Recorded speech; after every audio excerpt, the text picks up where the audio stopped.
You mean everything? On everything. I think once you push that button, it is like live and direct. All right. There's no time for goofing around. Did you put the link or do you want me to add it? I did not put the link. I probably should have. I did not. Yes, we are live. Okay, I'm going to start this bad boy up there. We'll see how that works. And if you want to jump on that platform to see if you can hear us Are you both. on Zoom? Yeah, on Zoom. Okay. Yep. That would be wonderful.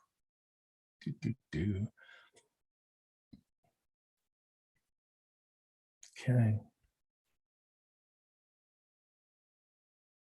Excellent. Wait How's the just sound? a moment, huh? How's the sound? The sound is fine. Okay.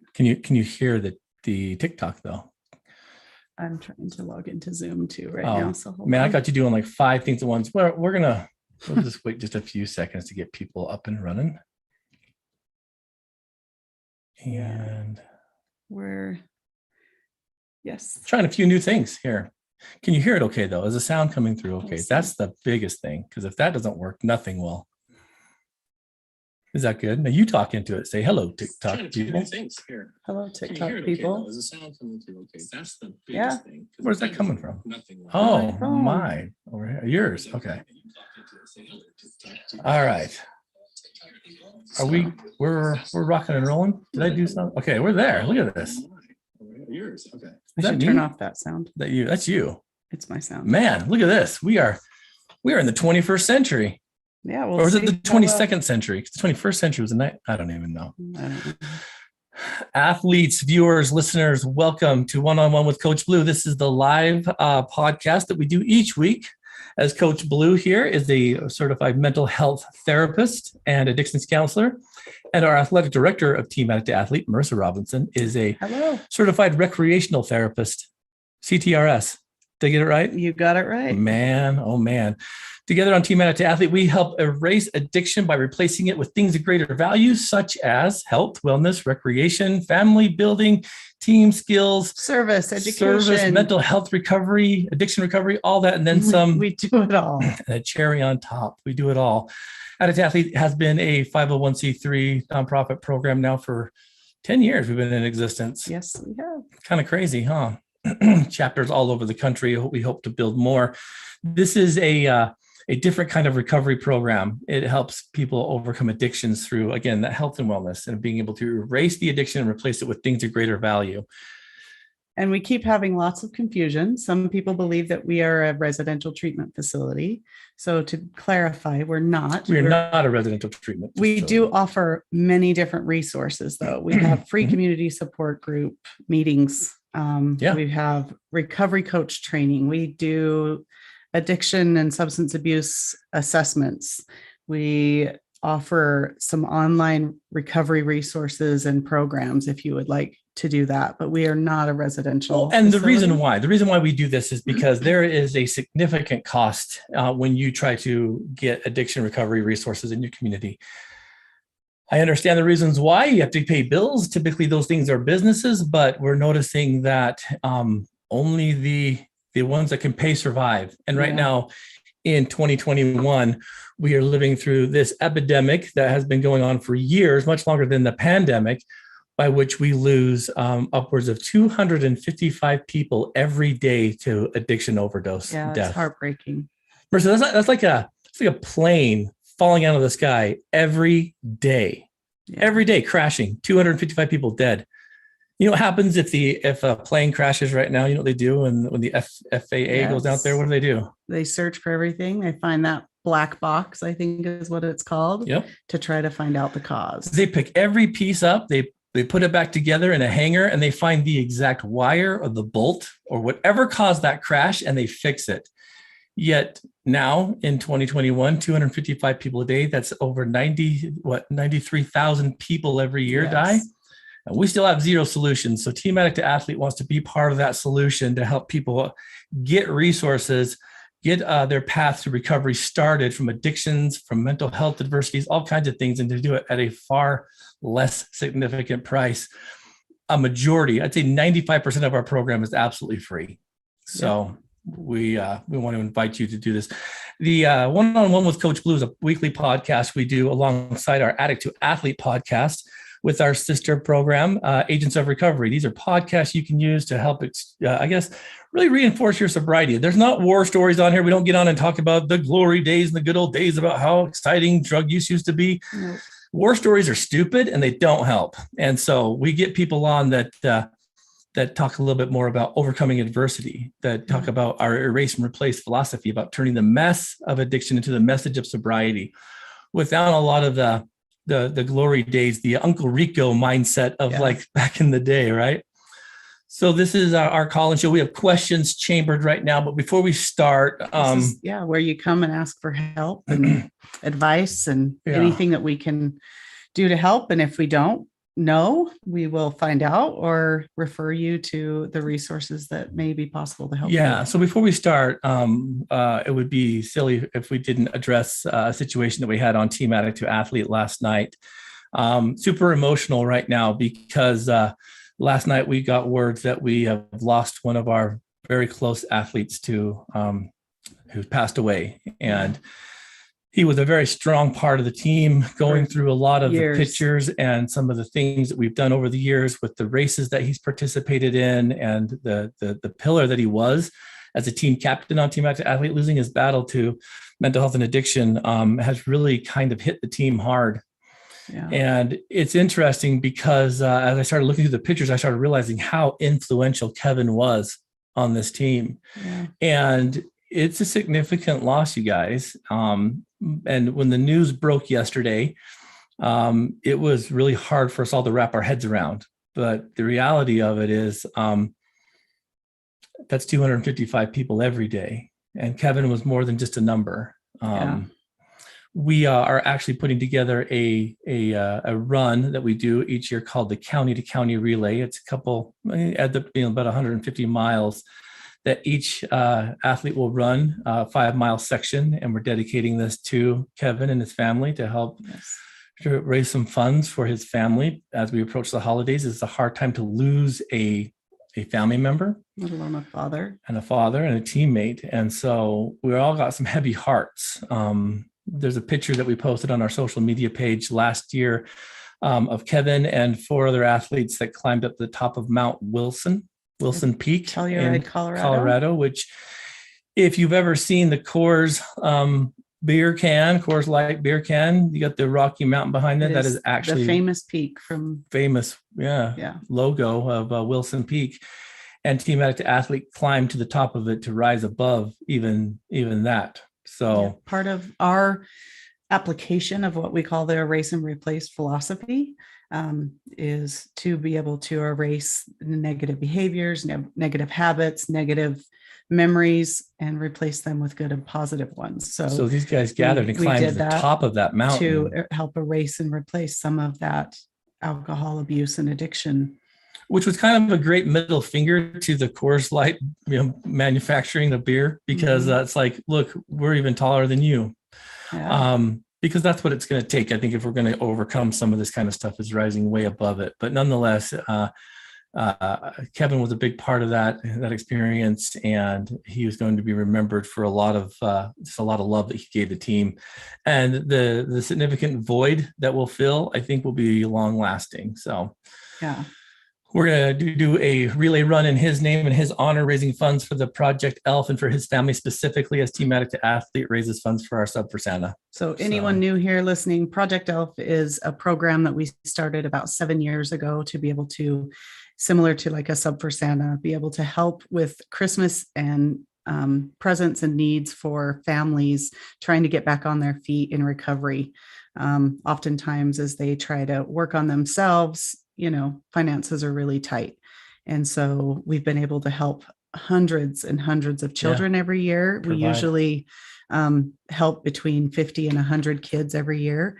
And this year, and with this relay this weekend, we will be posting on our social media some fundraising efforts, is going to be able to help some more, but specifically help Kevin's kids who are now left behind without a father. So just heartbreaking. It is heartbreaking. It's hard to wrap our heads around. There's been a lot of tears. But one of our athletes last night asked a question that I want to bring up first and foremost right out the gates here as we talk about addiction recovery, mental health awareness, and things of that nature. And that is when you hear and receive the news of something traumatic, something that's overwhelming, the death of a loved one. What are the appropriate ways to grieve? And in addiction recovery, it's even more difficult, a little bit more scary.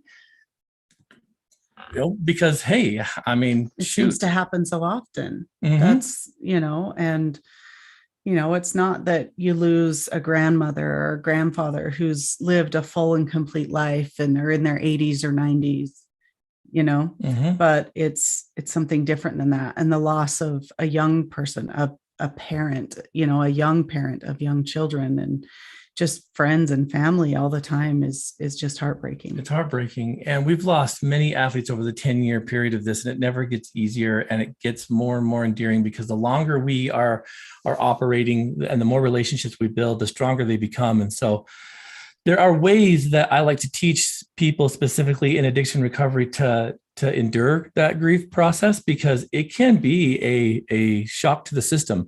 Specifically when someone you believe is doing well and having a good, strong foundation, and then they get into a spot maybe where depression kicks in and maybe they're not reaching out as much, and then boom, something like this happens. Yeah. Or just, maybe there are signs and you don't see them. And then it's the heartbreak and the guilt of, I should have done something. Well, that's the number one thing. The number one thing that I hear most people talk about is I didn't say enough. Mm-hmm. And as we were talking about Kevin last night, the last time I saw him and spoke to him was 2 weeks prior to that day. He came to our meeting. He rode his bike up, and I made a comment about, pedaling faster so he could get here on time, just kind of a tongue-in-cheek thing. And that was how you could joke with Kevin. And it wasn't offensive. He laughed about it. And he had quite a sense. He had quite a good sense of humor. And the thing that I notice is that most people say this, I didn't say enough. And you get caught in the should-haves, the could-haves, the would-haves when you're dealing with death. It can get you into some ugly places. I think people frequently regret having left something unsaid or undone, and in that relationship with someone they've lost, and they feel as though maybe they should have done more and and maybe appreciated the time. You hear it a lot with, maybe I should have said, I love you more, or maybe I should have said, hey, reach out if you need anything more. That kind of self-critical thinking, I think is going to be no good for you. Why do you think that's kind of detrimental to an individual who feels like, a little overcritical, as if they could have done something more? Well, I had another athlete reach out to me with a similar question and said, does it ever get easier? Do you ever feel like, I should have done more, I could have done more? And to me, I think, no, it doesn't really, but I would hope that it wouldn't get easier, for the fact that if it does, that means you're not connected with your emotional self. Right. I don't think that, that's when we start to become so calloused to the loss, which, yes, is hard to do or not to do when there's so much loss. But that's why it hurts, is because we loved. But again, none of us have a time machine, exactly. And it's easy to wish we would have said or done something different, but that's just not realistic. So I think the best thing to do is, what can I do today? Who could I reach out to today? Who can I, let know that I love and I care for them and I'm here? Yeah. And I think that that's kind of one of those things too, where they start feeling, well, I'm a terrible person because I didn't notice. And what's interesting about this too, that's kind of hard, it rips your heart out, is that we have these standard issue responses and these things that we should be alert with, that we're taught even critically when I was going through school to become a therapist, and about warning signs and things that can kind of raise the radar in case you have a loved one that struggles. And although it's good to know those, I have yet to find someone that has fallen into those categories of things like giving things away, making amends with things. And there's so many of these things that we've been trained on that don't follow a certain pattern that, oh my gosh, I think of our athlete that passed away years ago. And the only indicator that would, fall into the criteria that we were totally immersed in was that he paid off his bills. Yeah, he died of. But that was because he was becoming more independent and responsible, and So it wasn't a sign that I think most people would assume that was him saying goodbye. There were no outreaches, there were no letters, there was no nothing. It was just, here one day, gone the next. And I remember being a little bit upset about that. Like, I was told that it followed these things. I mean, we had plans for the future. He had plans for that weekend to come out with us. You remember? Yeah. And he didn't show up.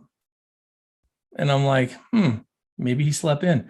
And then we found out why. And I think there is no, there's no future telling. You just, we get stuck in that, maybe I made wrong decisions, or maybe I'm a terrible person because I didn't see these things. That's not you being in touch with that emotional side of you.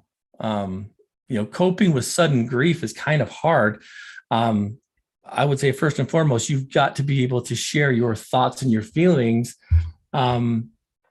with people that may have had similar loss. I mean, we've all experienced the loss of someone. I say pay close attention to like your physical changes, your physical emotions that are causing maybe some stress. Talk to a professional. That's what we're here for. Absolutely. That's what this platform even exists for.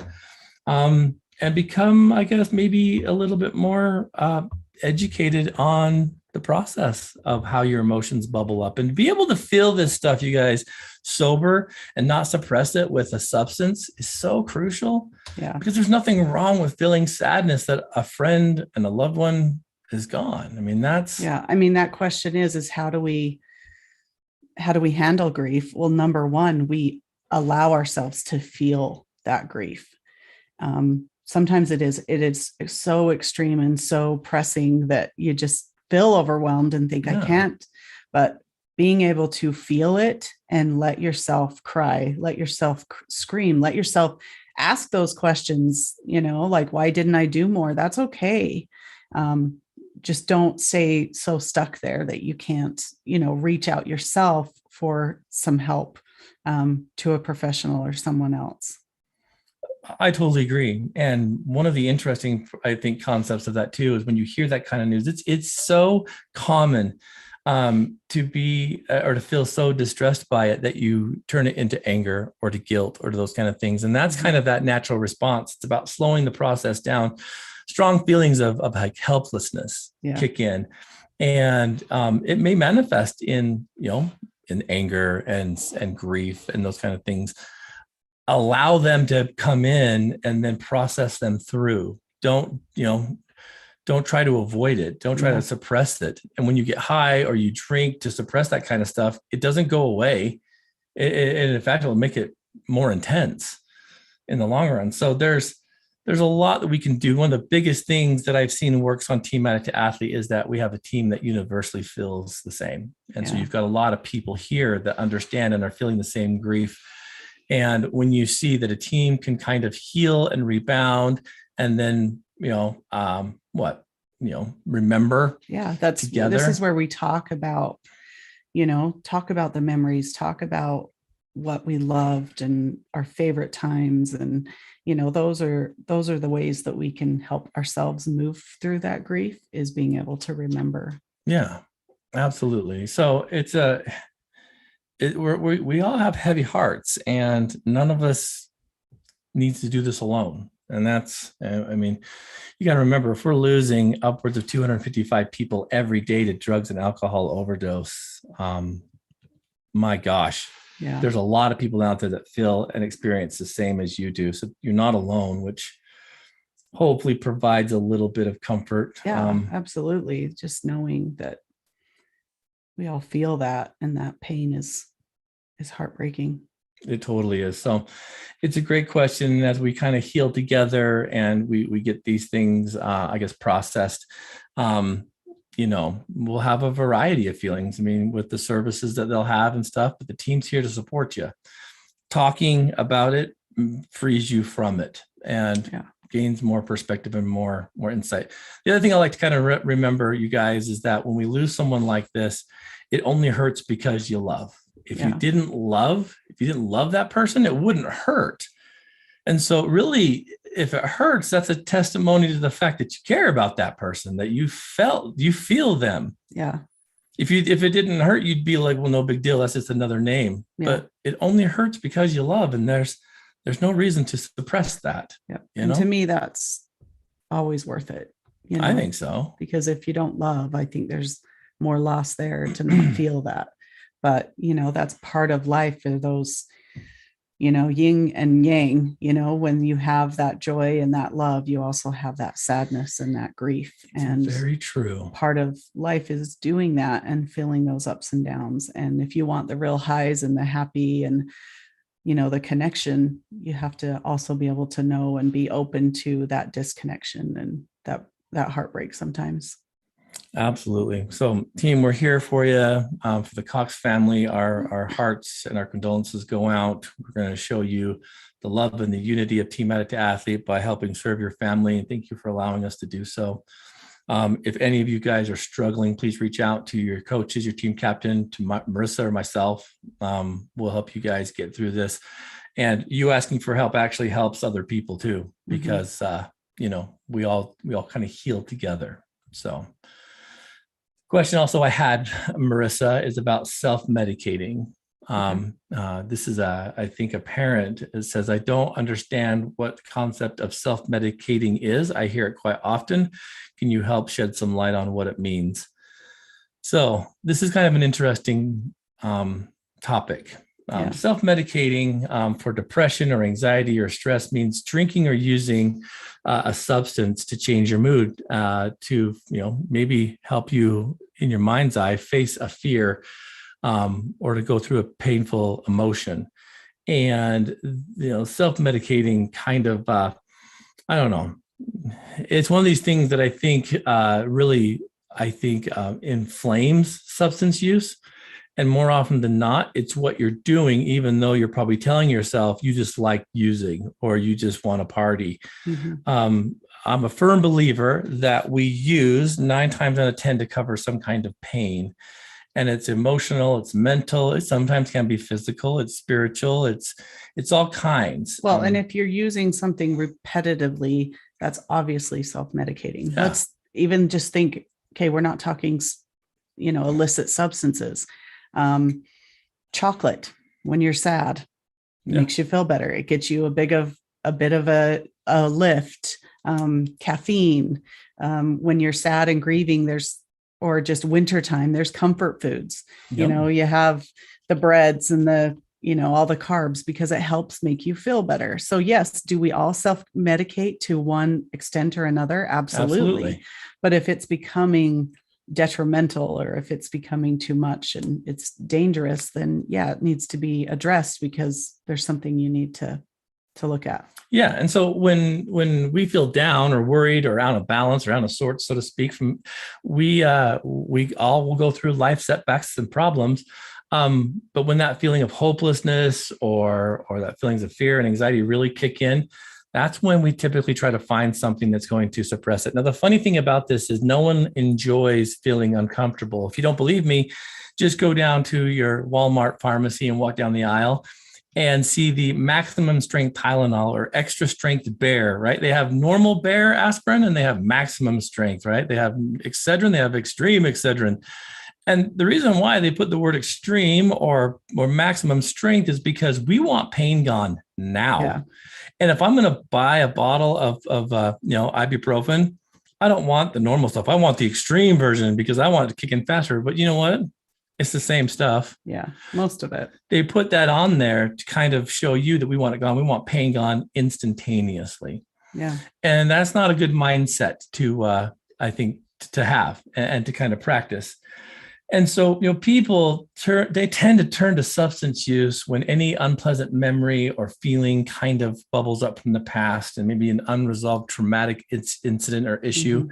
And they use it to try and face life and to cope with it. And so it starts that way. So on this topic, we had a question on here too about, you know, can someone self-medicate with something other than substances? And yes, absolutely. That's kind of what I was saying with the chocolate. But I commented too, I was just discussing with a spouse this morning about her husband being 8 months clean and has now been shooting up water. He's been clean on all of his UAs. She's even tested the water, and she's like, what is going on? Why is this happening? And, you and I had discussed this too, that is obviously a coping skill that he is trying to use as a pain and pleasure process. It's a way that and I said, is he feeling stressed right now? And she's like, oh yeah, he's going through a lot in therapy. They're discussing some very emotional things. And I'm like, right. Then absolutely, this is the issue. He's obviously not choosing to relapse and use the substance, but he's using the euphoria and the high from the shooting to be able to feel better. Right. They call it the process up to recreate the environment without it is. And so it's like, well, then how do you know if you're self-medicating? What are the signs? Well, if you turn to drugs or alcohol when you're feeling any kind of emotional stress, like anxiety or physical stress or depression, chances are you're probably self-medicating. Like if you come home from a hard day at work and you're stressed, what's the first thing you do? Right? Yeah. You go for that drink, or if you're having a hard time at school or whatnot, and you got to get high to go there. That's a self-medicating behavior. I've noticed this in the 20 years I've been doing this. I've noticed there's patterns in all this kind of stuff. We just did a great podcast through Addict to Athlete about the core of addiction, and I highly recommend you guys listening to Monday. That. Yeah. If you turn to drugs or alcohol to make you feel good, during situation, chances are you're doing that. If drugs and alcohol actually make you feel worse after you use, guess what? Chances are you're self-medicating and it's not working anymore.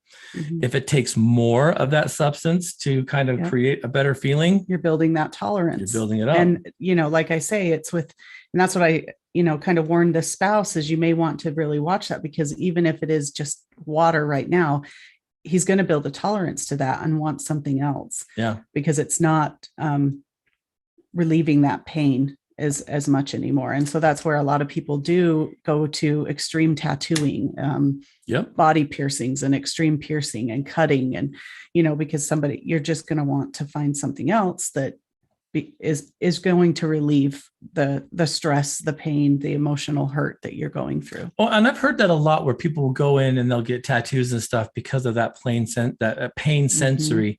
And eventually you're going to run out of canvas, right? And so there's got to be better coping skills than just that. I mean, go for the art, which is great. But like if you're using it as a tool to self-medicate or to distract. If that is your only coping skill, that's, it's something you probably need to look at, and there's got to be other things. And that's why we, with Addict to Athlete, really do we promote balance. It's so important in so many aspects of life. I mean, what is addictive tendencies is doing too much of something, it doesn't matter what it is. Even health and recreation, absolutely. Which we have a big component of our program. We promote that if you're doing too much of it, you need to maybe step back, reel it in, and find something else.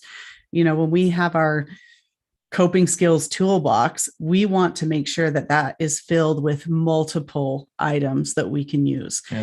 So even, I was just saying yesterday, we had a gentleman on our podcast a little while ago, Miggs, and he has really turned his addiction into running and fitness. And he just rolled his ankle, fractured the ankle, and has a marathon in 11 days. Which is the same thing that happened to him in his first one too. So it's like a recreation of what's already happened. Yes. And we've talked about this with multiple people on our podcast and athletes of ours that, if you have that one source of what keeps you happy and healthy is just running, and then that's taken away, what happens to you physically? What happens to you mentally if you can't do what you've put all of your eggs in one basket? So making sure that you have a balanced life, and I commented on his thing and I said, well, it looks like it's time to learn how to swim. You've got to try to do other things to be able to help yourself. Don't type yourself cast into one thing of how you help and control your emotions. Well, there's dangers in self-medicating too. You actually make symptoms worse, right? You don't get to heal. It's like if you have a broken bone and you take an opiate, you don't feel the pain of the broken bone, but guess what? You still very much have a broken bone. The opiate didn't heal the bone magically. Yep, absolutely. It can trigger new mental health issues. it can open up other doors that you may not have been expecting. It will delay or prevent you from seeking help because you think you've got it. Yeah. And so, in order to do that, I would say it's time to start changing your belief systems. It's time to start seeing, and I see a lot of people do this with things that they think is okay, like kratom and things of that nature. But that makes things even worse. Kratom is not a good substitute. People are getting wicked sick and they're trying to, really put their efforts. And I know some people say it helps, and I'm sure in some cases it does. One of the biggest worries with kratom is it's not regulated. You don't know what's in there. You don't know how much. And that in and of itself is dangerous. But that's the thing though, is you have to take more of it because kratom has a high tolerance level. And so pretty soon you're consuming massive amounts of it to get the same result. And then withdrawals from that, mercy. So finding healthier ways to cope, reaching out for a social sober support system, I'm a huge advocate of exercise, improving sleep patterns by doing some better sleep hygiene, eating healthier, getting yourself a little bit more active, being able to cope with depression by seeking professional help. There's so many attributes that you can do that are going to be a little bit more, time consuming to a degree, but it will help you in the long run. Yeah. And when you combine that with therapy or with your investment in a community resource or support group, it'll be phenomenal. But a lot of people do that, and I understand why. It works until it doesn't. Yeah. And that's one of the hardest things is when you wake up to the realization that your old patterns of trying to cope don't work anymore. And that can even be positive things that you've done.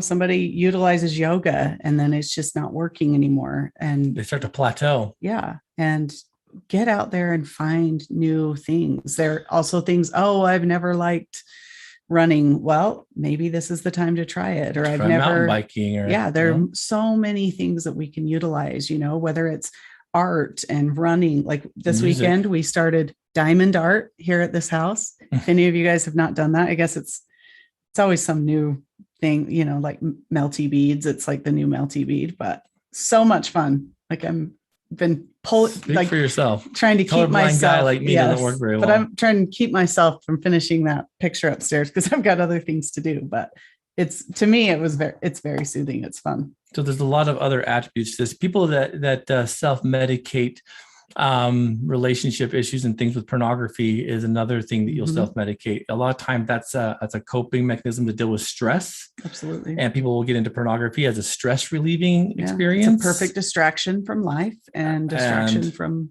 everything. And guess what happens? Yeah, it turns into an addiction. And so there's so many components to this. 9 times out of 10, if you find someone that's using substances, it's because they're self-medicating something that hurts. Guaranteed. Yeah. So that was a good question. Yeah. And we just have a quick comment here too on Facebook from Janae. She said, when I've been in my emotions the last 2 weeks, I've been doing a lot of service work, which helps feed my soul and calm my mind. And that's so true. Janae. Service has always helped me. It's such a great tool to utilize as, let alone when you're feeling stuck and like your life is so bad.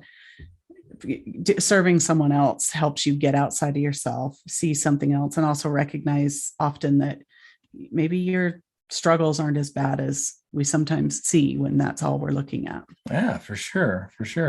So, you mentioned balance in there, and that was a question we had too. Like we always talk about balance. How in the world do you create balance? And this is a big thing as you're trying to maybe change behaviors away from self-medicating. Well, then how do you balance life so you'll feel like you're not so overwhelmed by one specific outlet? Maybe it's work or school or family. Yeah. Maybe it's all together, right? Yeah. The first thing I would say is number one, you've got to be able to like access your life as it is right now, meaning like get into the nooks and crannies and find out what is really happening. Yeah. Meaning like look inside yourself to maybe finding out what's causing some of that physical and emotional exhaustion. Self-awareness. Being self-aware, right? Check-in is so important. If you call yourself a workaholic, guess what? There it goes, right? Maybe you lack some spiritual enlightenment or alignment. Maybe that's where you begin. But you've got to be able to kind of assess and access your life in a way that's going to be able to point things out and be very honest with yourself. Yeah. Number 2 is making a conscious decision to create balance, which means you've got to do it with purpose and with intent. Because if you don't, if you don't do it with like, I guess with a conscious decision, Absolutely. you're going to be kind of walking around in a state of like, like ignorance. Like, I don't know why I'm so stressed down or whatnot. Making a conscious effort. It's amazing how when you have something that you can bring from the subconscious to the conscious mind and just be more alert and aware, how much more it really helps and affects your life. So you may be doing what you know you need to, but if you're doing it just in repetition, it's your body and mind don't connect. And being able to consciously connect those will really benefit so much of your life. I would say, and this is something that I've had to do, create a schedule and stick to it. Yes. And if it has to be hour by hour, half hour by half hour, or minute to minute, create a schedule and stick to it. I think that's a big thing. And because a lot of times we become unbalanced because we have our hands in too many things and we are afraid to say no. Yeah. That was one of my biggest things. Still kind of is at that point. Yeah, very much. I know people hate this, but it's kind of easy and simple is, you guys, what are your goals you're setting for yourself, right? Goals for your relationships, for your physical well-being, for your spiritual enlightenment, for your mental development, for your job, for your family, your relationships. What are your goals, right? And I think sometimes, we just kind of lean into this stuff without having any kind of mindset with purpose. And then be willing to take some risks, meaning you might have to say no to some stuff that people might need you or want you in.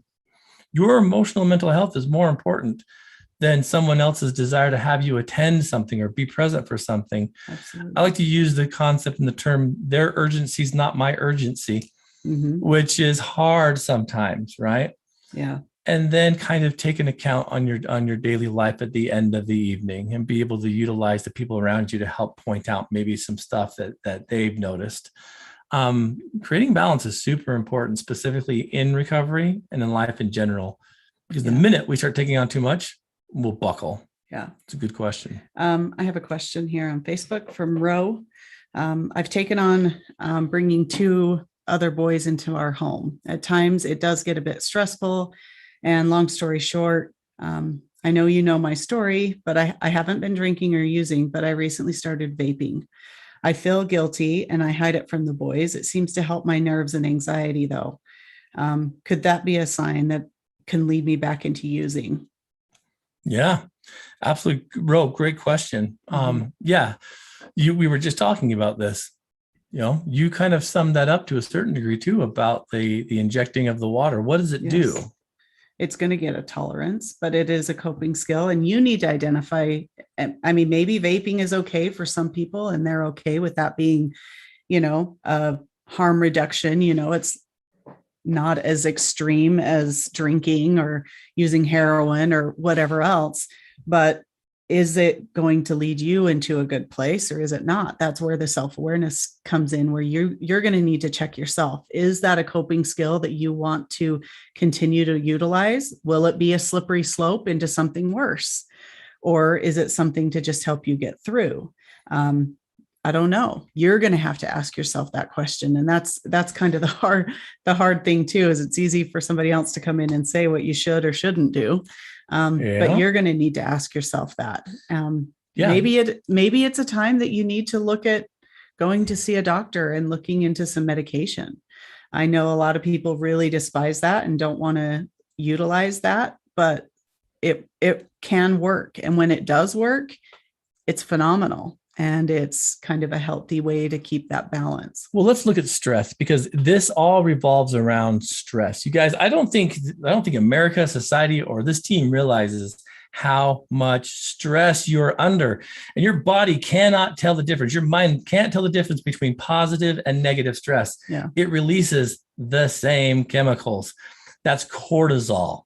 And cortisol, when it starts to get stored in your body because you don't burn it off through the fight or flight process, when we start being overstressed, bad things start to happen. Yeah. And stress comes from so many places. It comes from everywhere. Positive and negative. Even, a raise at work or a future vacation is going to bring on stress. Still, it's going to bring on that. Your body can't tell the difference. And so it's going to bring it in. And so, there's a few things, okay? The first, they call them the 3 A's. The first A is to avoid.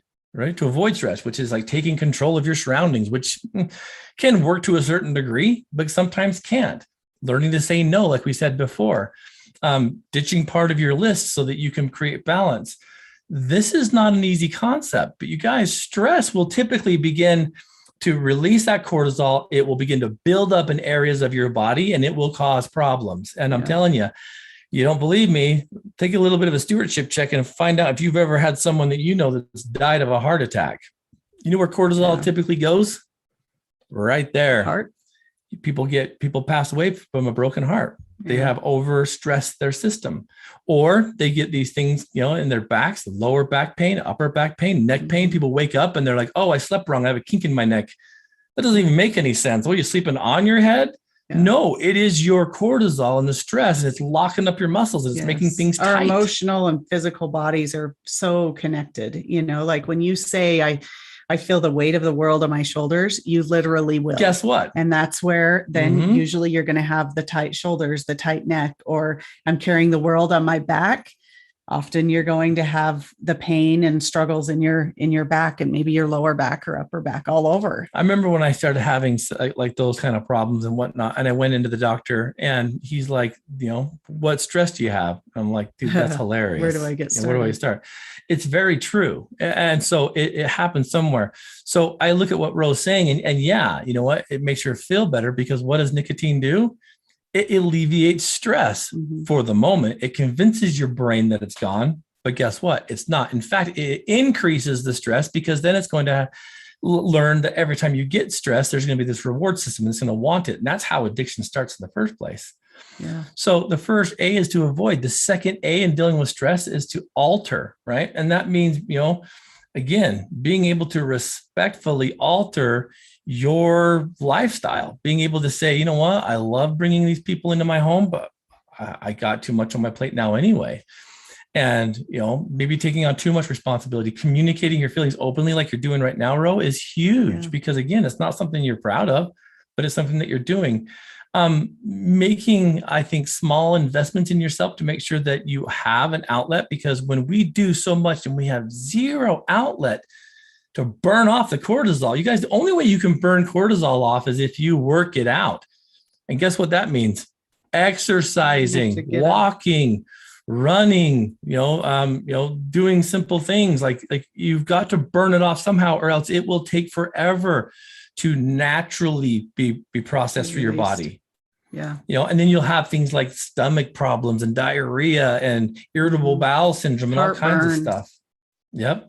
I think this is a time too to utilize support system. Find out, if it's like, okay, well, I can't go back and not have these children in my home right now. And this is bringing on a lot of stress. Like, how can you utilize resources around you to help alleviate some of that?